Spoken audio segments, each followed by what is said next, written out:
Prólogo. La noche apestaba a hombre. El cambiapieles se detuvo al pie de un árbol y olisqueó con el pelaje parduzco moteado de sombras. Una ráfaga del viento que soplaba entre los pinos llevó hasta él el olor del hombre, por encima de otros más sutiles que hablaban del zorro y la liebre, de la foca y el venado, incluso del lobo. Sabía que estos también eran olores del hombre, el hedor de pieles viejas, muertas, agriadas, casi sofocado por otros más intensos, los del humo, la sangre y la putrefacción. Solo el hombre despojaba a otras bestias de su piel y usaba sus cueros y pelajes para vestirse. Los cambiapieles no temían al hombre como lo temían los lobos. El odio y el hambre se le agolparon en el vientre y dejó escapar un gruñido grave para llamar a su hermano tuerto y a su hermana menuda y astuta. Se lanzó corriendo entre los árboles y su manada lo siguió de cerca. Los otros también habían captado el olor. Mientras corrían, veía por los ojos de sus acompañantes y se divisaba a sí mismo al frente. El aliento de la manada se alzaba en bocanadas cálidas y blancas que brotaban de las alargadas fauces grises. Se les había formado hielo entre los dedos, duro como la piedra, pero había empezado la cacería. La presa aguardaba. Carne, pensó el cambiapieles. Por sí mismo, el hombre era poca cosa. Grande y fuerte, sí, y con buena vista, pero corto de oído e insensible a los olores. El ciervo, el alce y hasta la liebre eran más veloces, el oso y el jabalí más fieros. Sin embargo, en manada, los hombres eran peligrosos. Cuando estuvieron más cerca de la presa, el cambiapieles oyó el berrido de un cachorro, el crujido de la nieve caída la noche anterior al quebrarse bajo las torpes patas del hombre, el tableteo de las pieles duras y las largas zarpas grises que llevaban los hombres. «Espadas», le susurró una voz en su interior. «Lanzas». A los árboles les habían salido dientes de hielo que los amenazaban desde las ramas desnudas. Un ojo avanzó veloz por la maleza, levantando la nieve a su paso. La manada lo siguió colina arriba, ladera abajo, hasta que ya no hubo más bosque y tuvo a los hombres ante sí. Uno era hembra y el bulto envuelto en pieles al que se aferraba era su cachorro. «Déjala para después, los peligrosos son los machos», le susurró la voz. Se rugían entre sí como era habitual en los hombres, pero el cambiapieles olió su terror. Uno llevaba un colmillo de madera tan alto como él mismo. Se lo lanzó, pero le temblaba la mano y el colmillo le pasó volando por encima de él. La manada cayó sobre ellos. Su hermano tuerto derribó al lanzadientes contra un ventisquero y le desgarró el cuello mientras se debatía. Su hermana, sigilosa, se situó tras el otro macho y lo atacó por la espalda. De esa manera solo quedaron para él la hembra y el cachorro. La hembra también tenía un colmillo, pequeño y de hueso, pero lo soltó en cuanto las fauces del cambiapieles se cerraron alrededor de su pierna. Cayó rodeando con ambos brazos el escandaloso cachorro. No era más que piel y huesos bajo la ropa, pero tenía las mamas llenas de leche. La carne más tierna era la del cachorro. El lobo guardó los trozos más sabrosos para su hermano. La nieve helada fue tiñéndose de rosa y rojo en torno a los cadáveres a medida que la manada se llenaba la barriga.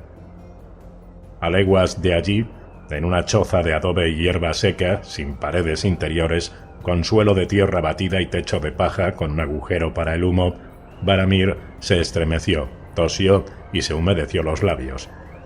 Tenía los ojos enrojecidos, los labios agrietados y la garganta seca como la arena, pero el sabor de sangre y grasa le impregnaba la boca, aunque su vientre hinchado pedía comida a gritos. «Carne de bebé», pensó, acordándose de Chichón. «Carne humana». Había caído tan bajo como para ansiar carne humana. Casi le parecía oír la voz gruñona de Agon. «El hombre come carne de animales y los animales comen carne de hombre, pero el hombre que come carne de hombre es una abominación». Abominación, la palabra favorita de Agon. Abominación, abominación, abominación. Comer carne humana era una abominación. Aparearse como lobo con otro lobo era una abominación. Apoderarse del cuerpo de otra persona era la peor abominación posible. Agon era débil y tenía miedo de su propio poder. Murió solo y lloriqueando, y no hasta que le arranqué la segunda vida. El propio Varamir había devorado su corazón. Fue mucho lo que me enseñó, sin duda. Lo último que aprendí de él fue el sabor de la carne humana. Pero eso había sido como lobo. Nunca había comido carne humana con dientes de hombre. Aún así, no reprochaba a la manada el banquete que se había dado. Los lobos estaban tan hambrientos como él, flacos, helados, famélicos. En cuanto a su presa, 2 hombres y una mujer con un bebé huían de la derrota a la muerte. De cualquier manera no habrían tardado en morir de frío o inanición. Esto ha sido mejor, más rápido, misericordioso. Misericordioso, repitió en voz alta. Tenía la garganta seca, pero era agradable oír una voz humana, aunque fuera la suya. El aire apestaba a moho y humedad. El suelo era frío y duro, y la hoguera proporcionaba más humo que calor. Se acercó a las llamas tanto como se atrevió, entre toses y estremecimientos. Le dolía el costado, allí donde se le había abierto la herida. La sangre le había empapado los calzones hasta la rodilla antes de secarse para formar una costra dura y pardusca. «Te he cosido como mejor he podido», le había advertido a Brojo, «pero ahora tienes que reposar para que cicatrice o se te volverán a abrir las carnes». Abrojo había sido su última acompañante, una mujer de las lanzas, dura como una raíz recrecida, llena de verrugas, de piel curtida. Los demás los habían ido abandonando por el camino. Uno a uno se fueron quedando atrás, o se les adelantaron rumbo a sus antiguas aldeas, o hacia el agua lechosa, o a Casa Austera, o hacia una solitaria muerte en el bosque. No le importaba gran cosa qué suerte hubieran corrido. Debería haberme apoderado de alguno, de uno de los gemelos, o del grandullón de las cicatrices, o del joven pelirrojo. Pero le había dado miedo. Otra persona podría haberse dado cuenta y entonces se habrían vuelto contra él y lo habrían matado. Las palabras de Hagon pesaban demasiado y dejó escapar la ocasión. Habían sido millares los que llegaron al bosque tras la batalla, hombres y mujeres tambaleantes, hambrientos, asustados, que huían de la carnicería del muro. Algunos hablaban de volver a las casas que habían dejado atrás y otros de preparar un segundo ataque contra la puerta, pero casi todos estaban perdidos, desorientados, sin la menor idea de a dónde ir ni qué hacer. Habían logrado escapar de los cuervos de capa negra y de los caballeros de acero gris, pero en el bosque los acechaban enemigos mucho más implacables. Cada día que pasaba dejaba más cadáveres a lo largo de los senderos. Unos morían de hambre, otros de frío, otros sucumbían a la enfermedad. A algunos los mataban quienes habían sido sus hermanos de armas en el viaje hacia el sur con Mance Rayder, el rey más allá del muro. «Mance ha caído», se decían los supervivientes con desesperación. «Mance está prisionero, Mance ha muerto». Arma ha muerto y a Mance lo han capturado. Los demás huyeron y nos abandonaron, le había explicado a Brojo mientras le cosía la herida. Tormund, el llorón, Seis Pieles, todos esos valientes, ¿dónde están? No sabe quién soy, comprendió Varamir en aquel momento. Claro, ¿cómo iba a reconocerme? Sin sus bestias no tenía nada de grandioso. Yo era Varamir Seis Pieles, compartí el pan con Mance Rayder. Había elegido para sí el nombre de Varamir a los 10 años. Un nombre digno de un señor, un nombre para las canciones, un nombre poderoso y temible. Y aún así, había huido de los cuervos como un conejo aterrado. El temible Lord Varamir se había acobardado, pero no estaba dispuesto a permitir que ella lo supiera, así que le dijo a la mujer de las lanzas que se llamaba Hagon. Más tarde se preguntaría por qué había elegido aquel nombre de entre todos los posibles. Me comí su corazón y me bebí su sangre, y aún así sigue persiguiéndome. Un día, mientras huían, llegó un flaco caballo blanco al galope y su jinete les gritó que tenían que dirigirse hacia el agua lechosa, que el llorón estaba organizando un grupo de guerreros para cruzar el puente de las Calaveras y tomar la Torre Sombría. Muchos lo siguieron, muchos más no. Más adelante, un guerrero de gesto adusto, cubierto de pieles y ámbar, fue de hoguera en hoguera para instar a los supervivientes a que se dirigieran al norte y se refugiaran en el Valle de los Tenitas. Varamir no llegó a saber por qué se suponía que el valle era un lugar seguro cuando sus propios habitantes lo habían abandonado, pero tuvo cientos de seguidores. Otros cientos fueron en pos de la bruja de los bosques, que había tenido una visión de una flota arribada para trasladar al pueblo libre hacia el sur. «Tenemos que buscar el mar», había gritado Madre Topo, y sus seguidores se encaminaron hacia el este. De haber tenido más fuerzas, Varamir habría ido con ellos, pero el mar era frío y gris, y estaba muy lejos y sabía que no viviría para verlo. Había estado muerto, o moribundo, 9 veces, y esa muerte sería la verdadera. «Una capa de piel de ardilla», recordó. «Me apuñaló por una capa de piel de ardilla». Su propietaria había muerto con la parte trasera de la cabeza destrozada, convertida en pulpa roja y astillas de hueso, pero la capa parecía gruesa y cálida. Estaba nevando y Varamir había perdido la ropa en el muro. Las pieles con que se arrebujaba para dormir, las prendas interiores de lana, las botas de cuero de oveja, los guantes con forro de pelo, sus reservas de comida e hidromiel, los mechones de cabello que guardaba de las mujeres con las que se acostaba y hasta las pulseras de oro que le había regalado Mans, lo había perdido todo. Todo había tenido que dejarlo atrás. Ardí, morí, y luego huí enloquecido de dolor y de miedo. El mero recuerdo hacía que volviera a avergonzarse, pero no había sido el único en huir. Habían sido muchos otros, cientos, miles. Habíamos perdido el combate. Habían llegado los caballeros, invulnerables con sus armaduras de acero, y mataban a todo aquel que prefería quedarse y seguir luchando. Había que elegir entre la huida y la muerte. Pero no había resultado tan fácil escapar de la muerte. Al encontrarse en el bosque con el cadáver de la mujer, Varamir se arrodilló para quitarle la capa y no vio al niño hasta que saltó de su escondrijo para clavarle en el costado el largo cuchillo de hueso y arrancarle la capa de las manos. Era su madre, le explicó Abrojo más adelante después de que el chico escapara. Era la capa de su madre, y al ver que se la estabas robando...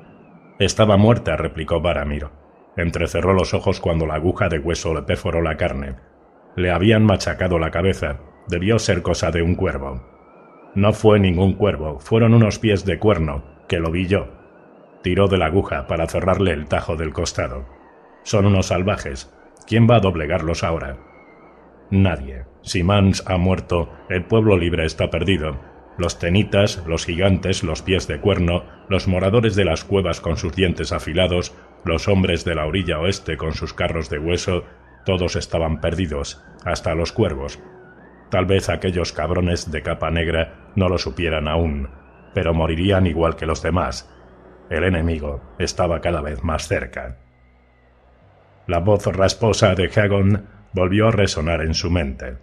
«Morirás una docena de muertes, chico, y te dolerán todas, desde la primera hasta la última. Pero cuando te llegue la muerte verdadera, vivirás de nuevo.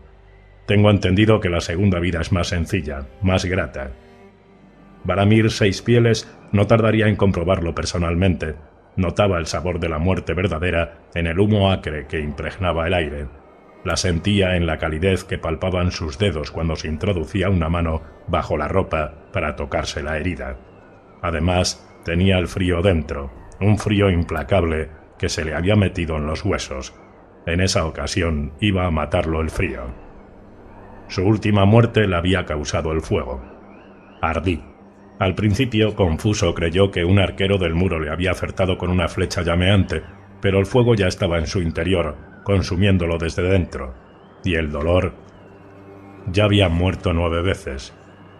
En una ocasión lo atravesó una lanza, en otra fueron los dientes de un oso en el cuello, en otra la pérdida de sangre al dar a luz a un cachorro muerto.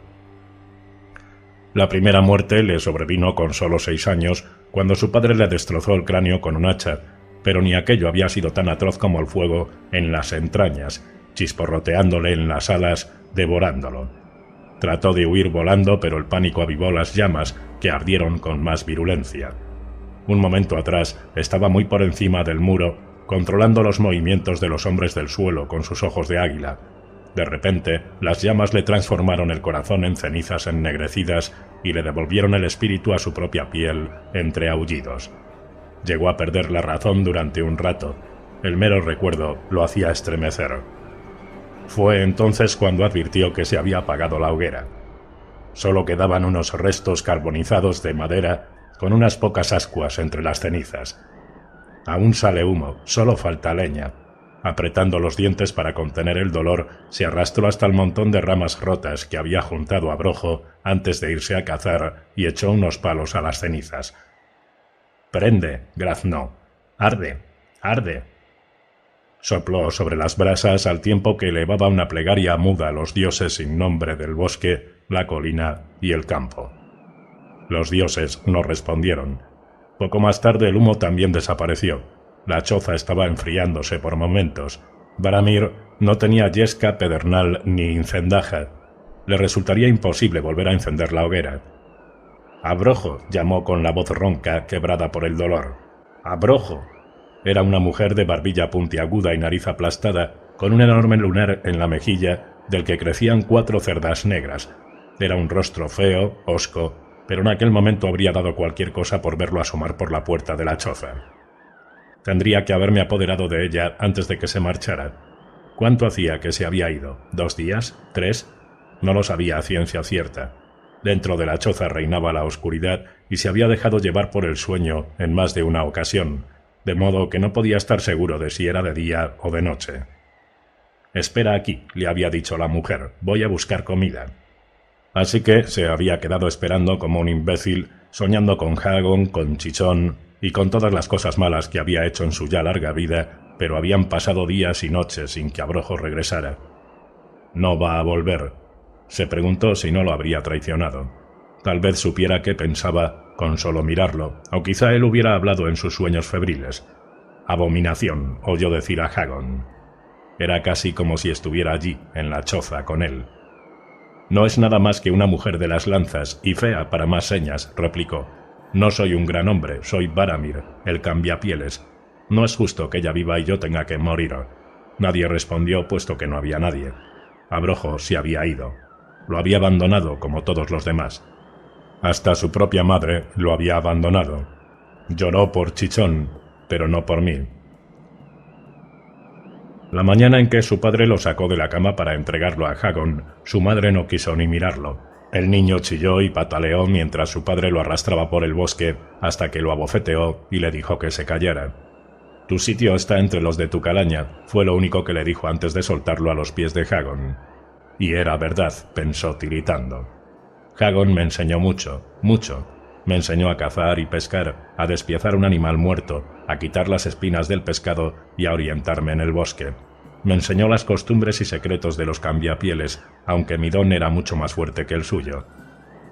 Años más tarde había tratado de dar con sus padres para decirles que su pequeño bulto se había convertido en el gran Varamir Seis Pieles, pero los dos estaban ya muertos e incinerados.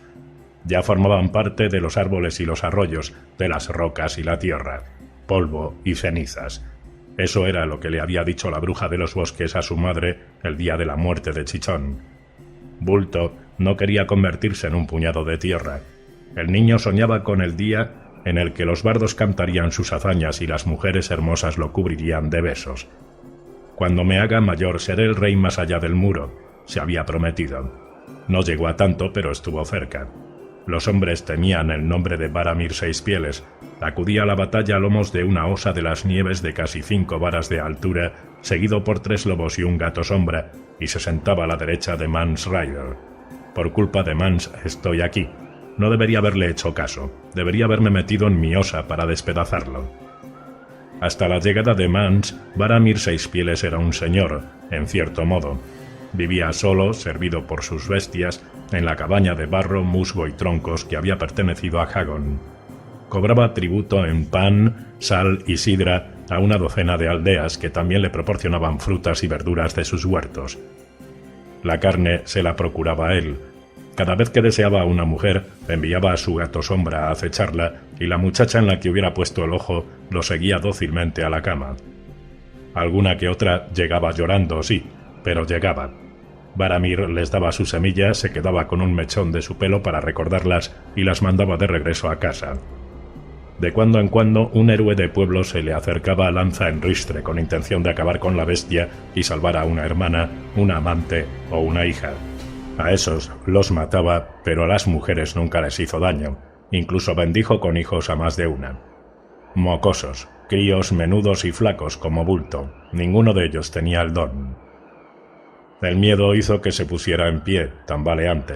Se sujetó el costado para detener la sangre que le rezumaba de la herida, caminó como pudo hasta la puerta, apartó la harapienta piel de la entrada y se encontró frente a una muralla blanca. Nieve. No era de extrañar que el interior de la choza estuviera tan oscuro y lleno de humo. La nieve la había cubierto por completo. Varamir empujó la nieve, que se desmoronó aún blanda y húmeda. En el exterior la noche era blanca como la muerte. Jirones de nubes pálidas rendían pleitesía a la luna de plata ante la mirada fría de miles de estrellas. Divisó los montículos de otras chozas enterradas en ventisqueros, y más allá, la sombra de un arciano con su armadura de hielo. Al sur y al oeste las colinas eran una vasta extensión blanca, donde lo único que se movía era la nieve agitada por el viento. «Abrojo», llamó Varamir con voz débil. ¿Cuánto podía haberse alejado? «Abrojo, mujer, ¿dónde estás?» A lo lejos, un lobo aulló. Un escalofrío recorrió el cuerpo de Varamir. Conocía bien aquel aullido, tanto como Bulto conocía la voz de su madre. Un ojo. Era el mayor de sus 3 lobos, el más grande, el más fiero. Cazador era más esbelto, más rápido, más joven. Astuta, más taimada, pero los dos temían a un ojo, porque el viejo lobo era indómito, despiadado, feroz. Varamir había perdido el control sobre sus otras bestias durante la agonía del águila. Su gato sombra había huido al bosque, mientras que su osa de las nieves se había vuelto contra los que la rodeaban y destrozado a 4 hombres a zarpazos antes de que la mataran de una lanzada. Habría acabado con el propio Varamir si se hubiera puesto a su alcance. Aquella osa lo odiaba a muerte, se resistía rabiosa cada vez que se metía en su piel o la usaba de montura. En cambio, sus lobos... mis hermanos, mi manada... Había pasado más de una noche fría durmiendo entre sus lobos, que le proporcionaban calor con los cuerpos peludos. Cuando muera, devorarán mi carne. El deshielo de la primavera solo encontrará mis huesos. Curiosamente, la idea le resultaba reconfortante. Sus lobos le habían proporcionado alimento muchas veces en sus expediciones, de modo que era justo que él les proporcionara alimento a su vez. Hasta era posible que empezara la segunda vida arrancando a dentelladas la carne cálida y muerta de su propio cadáver. El animal al que más fácil resultaba unirse era el perro. Vivía tan próximo al hombre que parecía casi humano. Entrar en la piel de un perro era como ponerse una bota vieja, un calzado de cuero ablandado tras mucho uso. La bota se adaptaba al pie y el perro se adaptaba al collar, aunque fuera un collar invisible para el ojo humano. Los lobos eran más difíciles. El hombre podía trabar amistad con el lobo, podía incluso dominarlo, pero no domesticarlo de verdad. Los lobos y las mujeres se casan para toda la vida, solía decir Hagon. Si te metes en uno, es como un matrimonio. A partir de ese momento el lobo formará parte de ti y tú de él. Los dos cambiaréis. A otras bestias era mejor ni acercarse, le había asegurado el cazador.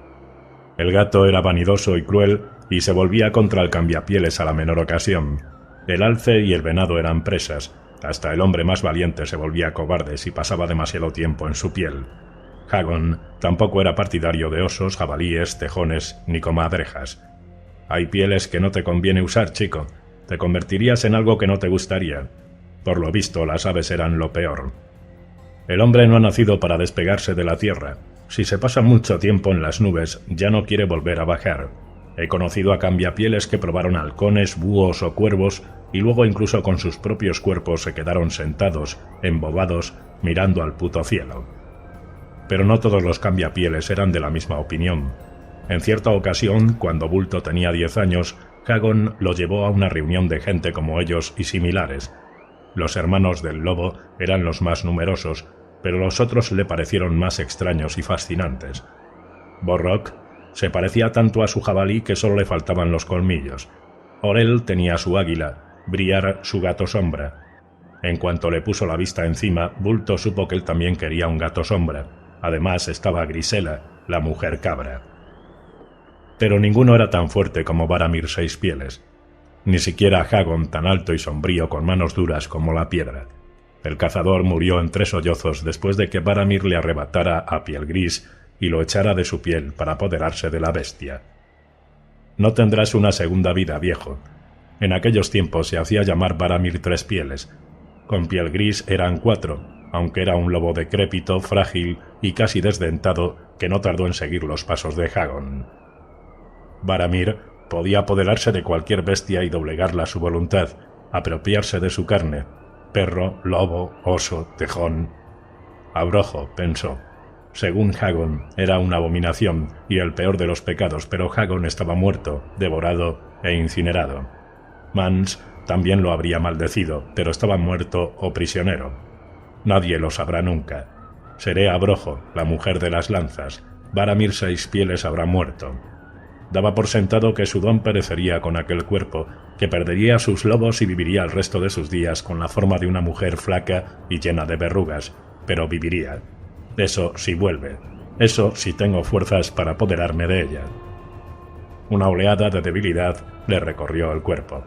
Cayó de rodillas con las manos enterradas en un ventisquero. Cogió un puñado de nieve y se lo llevó a la boca. Se lo frotó contra la barba y se restregó los labios para sorber la humedad. El agua estaba tan fría que casi no pudo forzarse a tragarla y de nuevo fue consciente de que estaba ardiendo. La nieve derretida no hizo más que acentuar el hambre. Lo que su estómago pedía a gritos era comida, no agua. Ya no nevaba, pero se estaba levantando un viento que convertía el aire en cristal y le azotaba la cara mientras avanzaba como podía y se le volvía a abrir la herida del costado. El aliento se le condensaba en una nube blanca. Cuando llegó junto al arciano, dio con una rama caída que podía servirle de muleta y cargó todo su peso sobre ella para dirigirse tambaleante hacia la choza más cercana. Tal vez los aldeanos hubieran dejado algo atrás al emprender la huida, un saco de manzanas, un trozo de tasajo, cualquier cosa que lo mantuviera con vida hasta el regreso de Abrojo. Casi había llegado cuando se rompió la muleta y le fallaron las piernas. No habría sabido decir cuánto tiempo pasó allí tendido, tiñendo la nieve de rojo con su sangre. La nieve me cubrirá. Sería una muerte tranquila. Dicen que al final entra calor y sueño. Sería agradable volver a sentir calor, aunque lo entristecía pensar que nunca vería las tierras verdes, las tierras cálidas de más allá del muro sobre las que tantas canciones cantaba Mans. El mundo de más allá del muro no es para la gente como nosotros, solía decir Hagon. El pueblo libre tiene miedo de los cambiapieles, pero también nos honra. Al sur del muro, los arrodillados nos dan caza y nos sacrifican como a cerdos. Me lo advertiste, pensó Varamir, pero también fuiste tú quien me llevó a Guardia Oriente. Por aquel entonces Bulto no tendría más de 10 años. Hagon cambió una docena de sartas de ámbar y un trineo cargado de pieles por 6 odres de vino, una piedra de sal y una cazuela de cobre. Guardia Oriente era mejor que el Castillo Negro para el comercio. Era allí donde atacaban los barcos cargados con mercancías de las fabulosas tierras de allende el mar. Los cuervos conocían a Hagon, sabían que era buen cazador y lo consideraban amigo de la Guardia de la Noche, además de recibir con gratitud las noticias que les transmitía sobre los sucesos del otro lado de su muro. Algunos también sabían que era cambiapieles, pero eso no se comentaba en voz alta. Fue allí, en Guardia Oriente, del mar, donde el niño que había sido empezó a soñar con el cálido sur. Varamir sentía cómo se le derretían en la frente los copos de nieve. Esto no es tan malo como morir quemado. Me dormiré y no despertaré y empezará mi segunda vida. Sus lobos ya estaban cerca. Los sentía. Podría abandonar aquella carne débil, ser uno con ellos, cazar de noche y aullar a la luna. El cambiapieles se convertiría en un lobo de verdad. ¿Pero en cuál? En astuta no, desde luego. Hagon lo habría considerado una abominación. Pero Varamir se había metido muchas veces en la piel de la loba cuando un ojo la estaba montando. De todos modos, no quería pasarse su nueva vida en aquel cuerpo, a menos que no le quedara otro remedio. Cazador, el macho joven, le convenía más, aunque un ojo era más corpulento y feroz, y un ojo era el que montaba a astuta cuando estaba en celo. Dicen que se olvida todo, le había dicho Hagon pocas semanas antes de morir. Cuando muere la carne del hombre, su espíritu vive dentro de la bestia, pero día tras día va perdiendo la memoria, y la bestia es cada vez menos cambiapieles y más lobo, hasta que no queda ni rastro del hombre, solo el animal. Varamir sabía hasta qué punto era cierto aquello. Cuando se apoderó del águila que había pertenecido a Orel, sintió la rabia del otro cambiapieles que se rebelaba contra su presencia.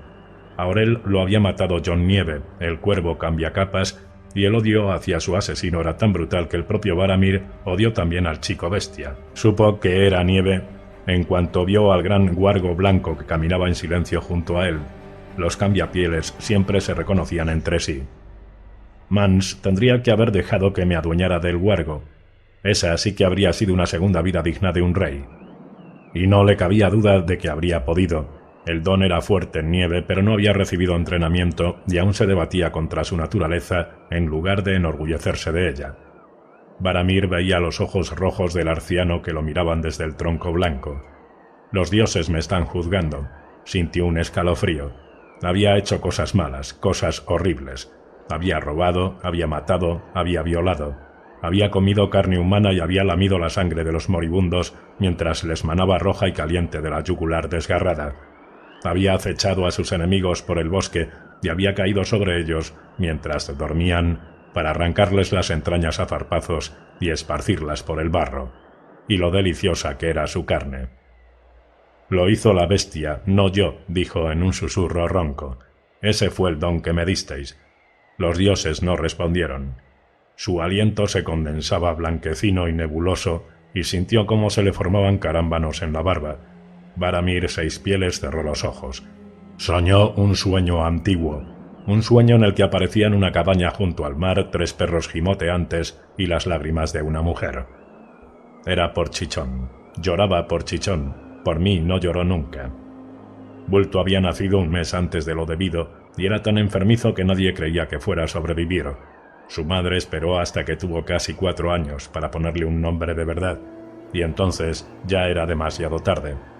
Toda la aldea se había acostumbrado a llamarlo Bulto, el mote que le había puesto su hermana Mea cuando aún estaba en el vientre de su madre.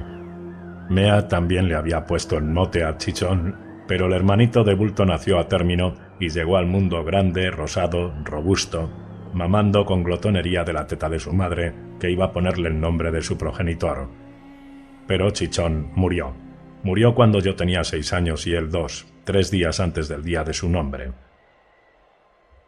«Tu pequeño está ya con los dioses», le había dicho la bruja de los bosques a su madre, que no paraba de llorar. «No volverá a sufrir, para él no habrá más hambre ni lágrimas. Los dioses se lo han llevado a la tierra, a los árboles. Los dioses están a nuestro alrededor, en las rocas y en los arroyos, en los pájaros y en las bestias. Tu Chichón ha ido a reunirse con ellos. Será el mundo y todo lo que hay en él». Las palabras de la vieja se clavaron en Bulto como un cuchillo. «Chichón me ve, está mirándome, lo sabe». Bulto no podía esconderse de él, no podía ocultarse tras las faldas de su madre, ni fugarse con los perros para huir de la ira de su padre. Los perros. Colamocha, Hocico, Gruñón. Eran buenos perros, eran mis amigos. Cuando su padre los encontró olfateando en torno al cadáver de Chichón, no tuvo manera de saber cuál había sido, así que los mató a los 3 a hachazos. Le temblaban tanto las manos que le hicieron falta 2 golpes para acallar a Hocico, y 4 para Gruñón. El olor de la sangre impregnaba el aire y los estertores de los perros eran espantosos, pero Colamocha acudió cuando lo llamó su amo. Era el perro más viejo y el adiestramiento pudo más que el pánico.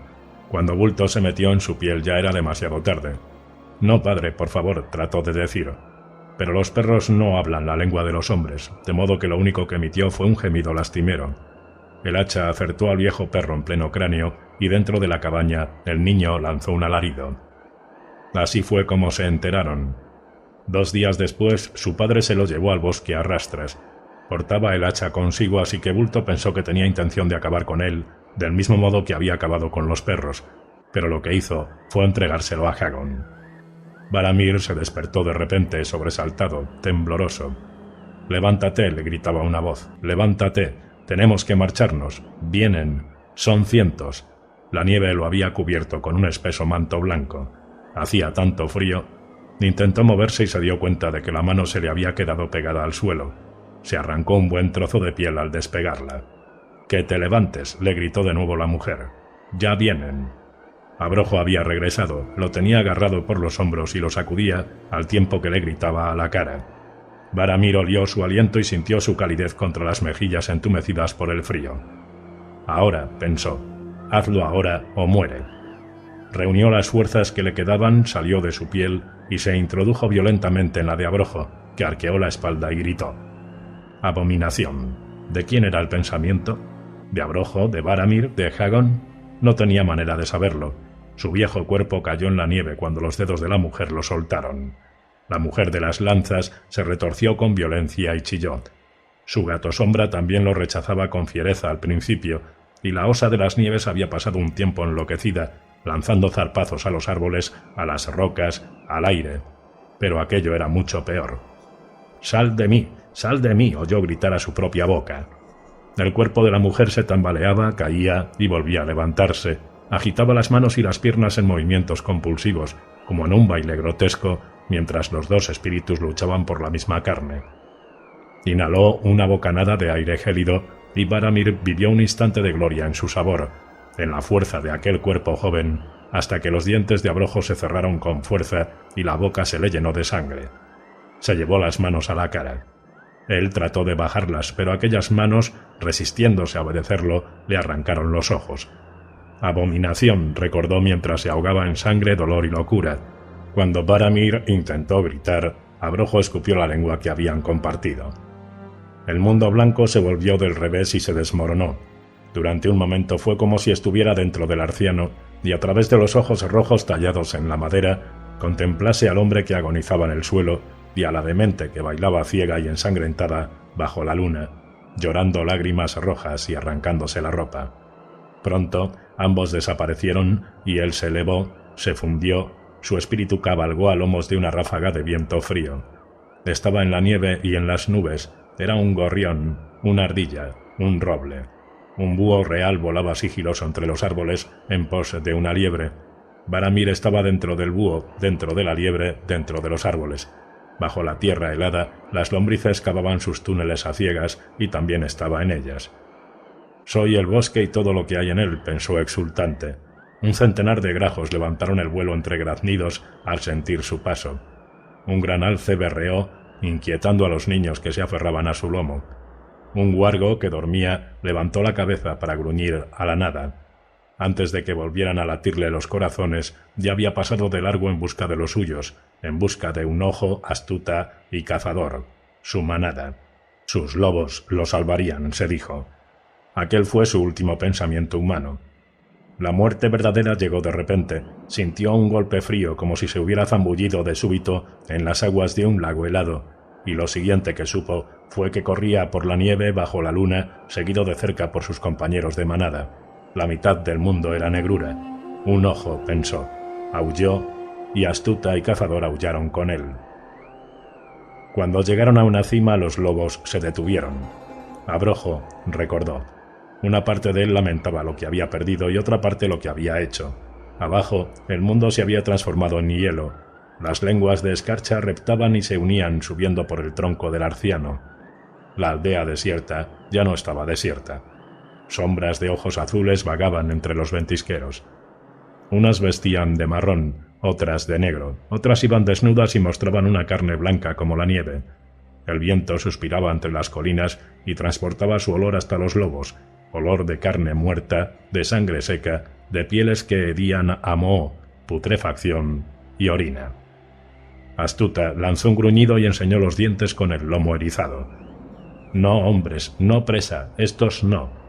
Las cosas de abajo se movían, pero no estaban vivas.